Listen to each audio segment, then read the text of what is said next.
ನ್ಯೂಜಿಲೆಂಡ್ನ Christ ಚರ್ಚ್ನಲ್ಲಿ ದುಷ್ಕರ್ಮಿಗಳು ನಡೆಸಿರುವಂತಹ ಶೂಟೌಟ್ನಲ್ಲಿ 6 ಜನರು ಸಾವನ್ನಪ್ಪಿದ್ದು ಹಲವರು ಗಾಯಗೊಂಡಿದ್ದಾರೆ. ಕ್ರೈಸ್ಟ್ ಚರ್ಚ್ನ 3 ಕಡೆಯಲ್ಲಿ ಒಂದರ ಹಿಂದೆ ಮತ್ತೊಂದರಂತೆ ಶೂಟೌಟ್ ನಡೆದಿದ್ದು ಓರ್ವ ಶೂಟರ್ ಜೀವಂತವಾಗಿ ಸೆರೆ ಹಿಡಿಯುವಲ್ಲಿ ಯಶಸ್ವಿಯಾಗಿದ್ದಾರೆ. ಇನ್ನು ಈ ಶೂಟೌಟ್ ನಡೆದ ಹತ್ತಿರದ ಹೋಟೆಲ್ನಲ್ಲೇ ಬಾಂಗ್ಲಾದೇಶದ ಕ್ರಿಕೆಟ್ ತಂಡದ ಆಟಗಾರರಿದ್ರು.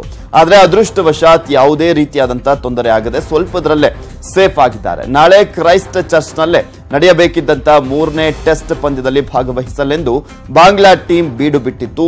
ಎಲ್ಲರೂ ಸೇಫ್ ಆಗಿರುವುದಾಗಿ ಬಾಂಗ್ಲಾ ಕ್ರಿಕೆಟ್ ಬೋರ್ಡ್ ಟ್ವೀಟ್ ಮಾಡಿದೆ. ಇನ್ನು ಈ ಘಟನೆ ಸಂಬಂಧ ನ್ಯೂಜಿಲೆಂಡ್ ಪ್ರಧಾನಿ ಆರ್ಡೆನ್ ಅವರು ಖಂಡನೆಯನ್ನ ವ್ಯಕ್ತಪಡಿಸಿದ್ದು ಇದು ನ್ಯೂಜಿಲೆಂಡ್ನ ಕರಾಳ ದಿನಗಳಲ್ಲೊಂದು ಅಂತ ಸುದ್ದಿಗೋಷ್ಠಿಯಲ್ಲಿ ತಿಳಿಸಿದ್ದಾರೆ.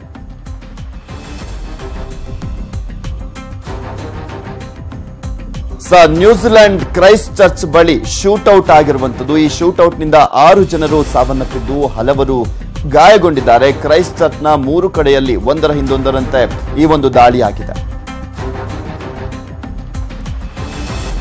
ಇನ್ನು ಈ ಕುರಿತಂತೆ ಹೆಚ್ಚಿನ ಡೀಟೇಲ್ಸ್ ಅನ್ನ ನೀಡ್ತಾರೆ ನಮ್ಮ ಪ್ರತಿನಿಧಿ ಸಾಗರ್. ಸಾಗರ್, ಹೇಗಾಯ್ತು ಈ ಘಟನೆ? ಯಾರು ಆ ಶೂಟೌಟ್ ಮಾಡ್ದಾತ? ಏನೆಲ್ಲ ಡೀಟೇಲ್ಸ್ ಲಭ್ಯವಾಗ್ತಾ ಇದೆ? ಪೃಥ್ವಿರಾಜ್, ಏನು ನ್ಯೂಜಿಲೆಂಡ್ ನಲ್ಲಿ ಮಧ್ಯಾಹ್ನ ಅಲ್ಲಿಯ ಸ್ಥಳೀಯ ಕಾಲಮಾನ 1:40 ಸುಮಾರಿಗೆ ಈ ಒಂದು ಶೂಟೌಟ್ ನಡೆದಿರುವಂತದ್ದು. ಏನು ಇಬ್ಬರು ದುಷ್ಕರ್ಮಿಗಳು ಏನು ಕ್ರೈಸ್ಟ್ ಚರ್ಚ್ ನ 2 ಮಸೀದಿಯನ್ನು ಟಾರ್ಗೆಟ್ ಇಟ್ಕೊಂಡು ಈ ಒಂದು ಶೂಟೌಟ್ ಮಾಡಿರುವಂತದ್ದು. ಮಸೀದಿ ಇವತ್ತು ಶುಕ್ರವಾರ ಆಗಿದ್ರಿಂದ ಇವತ್ತು ಹೆಚ್ಚಿನ ಸಂಖ್ಯೆಯಲ್ಲಿ ಪ್ರಾರ್ಥನೆಗೆ ಸ್ಥಳೀಯರು ತೆರಳಿದ್ರು. ಇಂತಹ ಸಂದರ್ಭದಲ್ಲೇ ಗುರಿಯಾಗಿಸಿಕೊಂಡು ಇಬ್ಬರು ದುಷ್ಕರ್ಮಿಗಳು ಇವನ್ನ ಶೂಟೌಟ್ ನಡೆಸಿರುವಂತದ್ದು.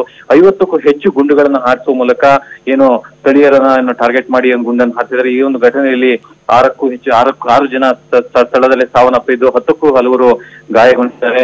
ಇನ್ನು ಈ ಶೂಟೌಟ್ ಮಾಡಿರೋರು ಯಾರು ಒಂದು ಇನ್ನು ತನಿಖೆಯಿಂದ ಬಹಿರಂಗ ಆಗ್ಬೇಕಾಗಿದೆ. ಈಗಾಗಲೇ ಒಬ್ಬನ ಆರೋಪಿಯನ್ನ ಜೀವಂತವಾಗಿ ಸೆರೆ ಹಿಡಿಯುವಲ್ಲಿ ಯಶಸ್ವಿಯಾಗಿರುವುದು ನ್ಯೂಜಿಲೆಂಡ್ ಪೊಲೀಸರು.